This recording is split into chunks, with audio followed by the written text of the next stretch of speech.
Hello everyone, good morning, जय माता दी, राधे राधे। छोटों को प्यार और बड़ों को चरण वंदना।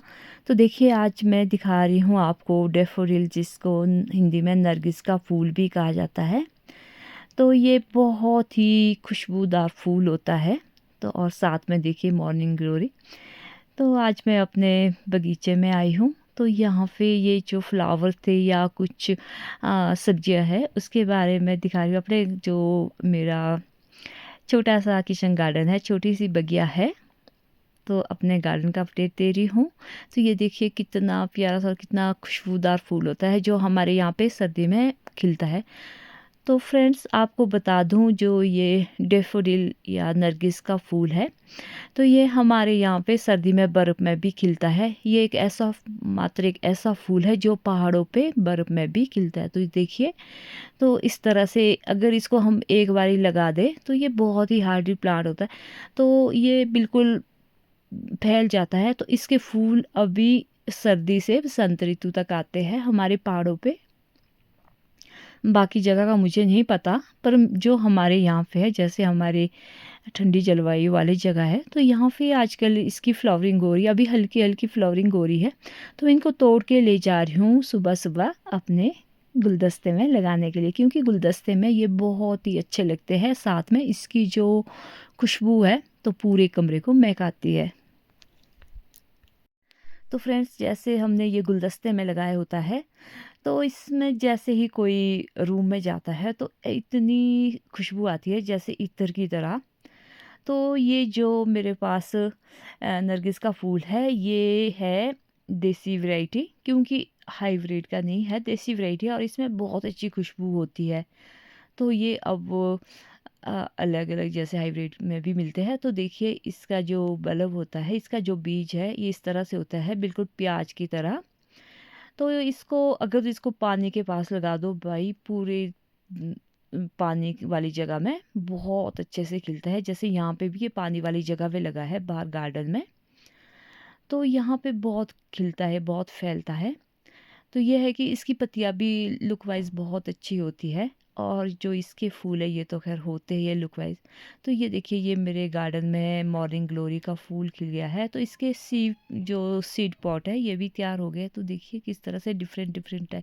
ये मैंने उगाया नहीं है, ये वर्ल्ड ग्लोरी है। तो ये इतनी अच्छी लगती है देखने में।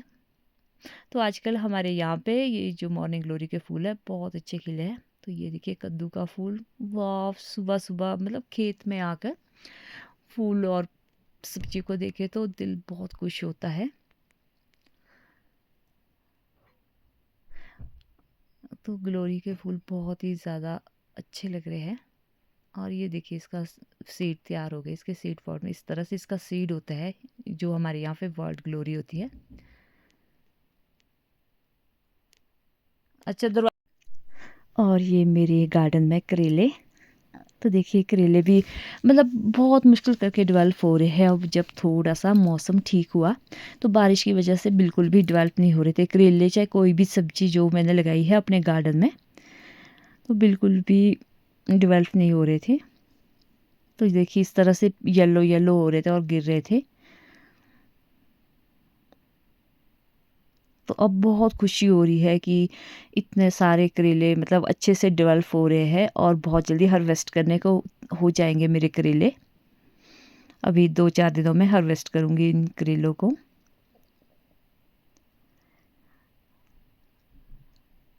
तो हमारे यहाँ पे एक तो मौसम साथ नहीं देता है, हमारे पहाड़ों पे बारिश की वजह से यहाँ पे ठंड हो जाती है। मतलब जहाँ पे हम रहते हैं, तो शिमला में हमारे यहाँ पे ठंड हो जाती है, उस वजह से हमारी कोई भी सब्जी डेवलप नहीं होती है। क्योंकि मैंने तोरी भी लगाई थी, तोरी पूरी तरह से ख़राब हो गई, सड़ गल के उसके पौधा ही ख़राब हो गया था। और ये देखिए, ये घिया है। तो घिया की सब्ज़ी भी मतलब मुझे बहुत ज़्यादा पसंद है ये सब चीज़ें। और ये बैंगन है, तो ये भी बहुत अच्छे लग रहे हैं अब। और अभी भी इसमें फ्लावरिंग हो रही है, और घिया में भी अच्छे से घिया लग रहे हैं। और मैंने हार्वेस्ट भी कर दिया इसे, बहुत बारी हार्वेस्ट भी कर दी है घिया को। तो हमारे पहाड़ों में ये है कि अगर मौसम ने साथ दिया तो सब्जियां हो जाती है, अगर नहीं दिया तो सब्जियां ख़राब हो जाती है, चाहे कितनी भी मेहनत कर लो, क्योंकि बरसात की वजह से सारा ख़राब हो जाता है।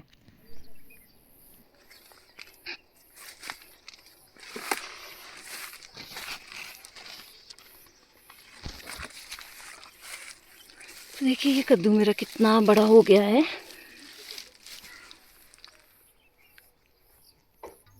तो ये देखिए मेरी स्ट्रॉबेरी भी बहुत ज़्यादा फैली है।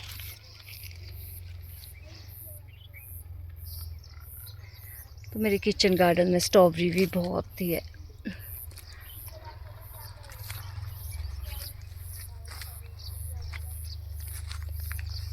और ये शलजम है। कद्दू, छोटे छोटे कद्दू भी लग रहे हैं सब्जी के लिए।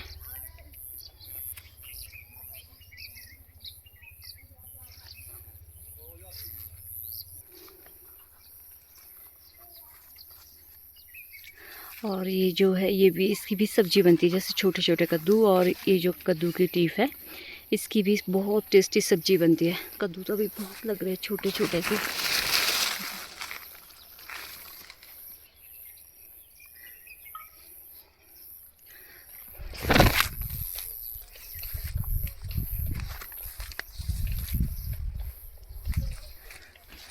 ये देखिए कुछ कद्दू खराब भी हो रहे हैं।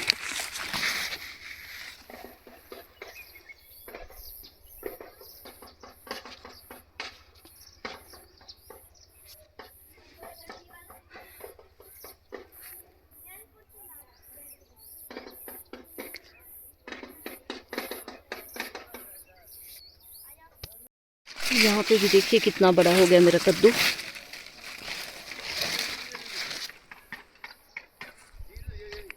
ये मीठे वाले कद्दू है जो सर्दी में हम उबाल के खाते हैं। ये टमाटर ख़त्म हो गए हमारे। तो ये अरबी,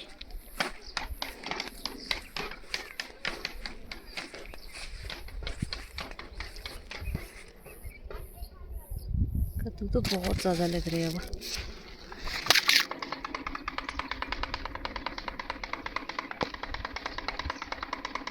ये देखिए मैंने यहाँ पे लगा दिया है गुलदस्ता बनाकर इसको अपने ड्राइंग रूम में।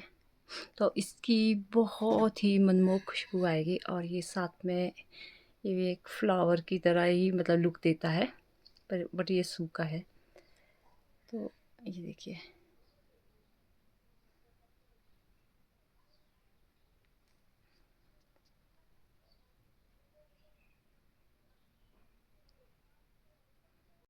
अब जब से ये फूल खिलते हैं सर्दी में तो हम इनको सजावट के लिए इस तरह से रखते हैं गुलदस्ते में। और इसकी बहुत ही खुशबू आती है और बहुत अच्छे लगते हैं। जैसे कोई कमरे में एंटर करे तो इसकी खुशबू मतलब इतनी अच्छी आती है जैसे इत्र की तरह। और साथ में हम इसको पूजा के लिए भी यूज़ करते हैं। और सर्दी में बहुत खिलता है हमारे यहाँ पे ये। और बसंत ऋतु तक हमारे यहाँ पे इसके फूल रहते हैं।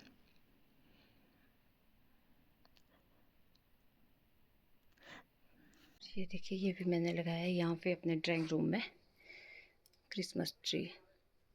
और ये पाम ट्री भी लगाया है मैंने अपने ड्राइंग रूम में सोपे के साथ।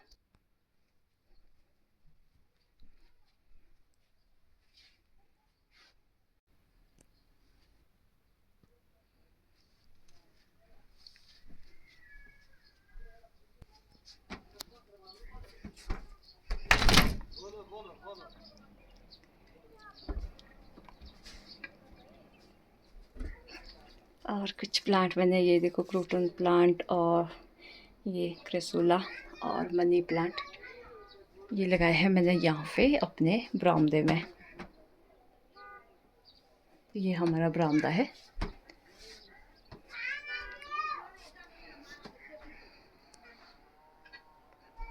तो यहाँ पे क्या है कि एक्चुअली यहाँ पे सनलाइट, डायरेक्ट सनलाइट पड़ जाती है तो इसलिए मेरे प्लांट मतलब हवा भी नहीं आती है और अच्छे से, मतलब आजकल सर्दी का मौसम है तो हवा भी नहीं आती है। तो डायरेक्ट सनलाइट यहाँ पे पड़ती है तो इस वजह से मेरे प्लांट अच्छे ग्रो करते हैं। तो जैसे ये मनी प्लांट है तो इसकी ज़्यादा वजह यही है कि इसकी जो सनलाइट पड़ रही है, थोड़ा सनलाइट की वजह से इस तरह से हो गया है।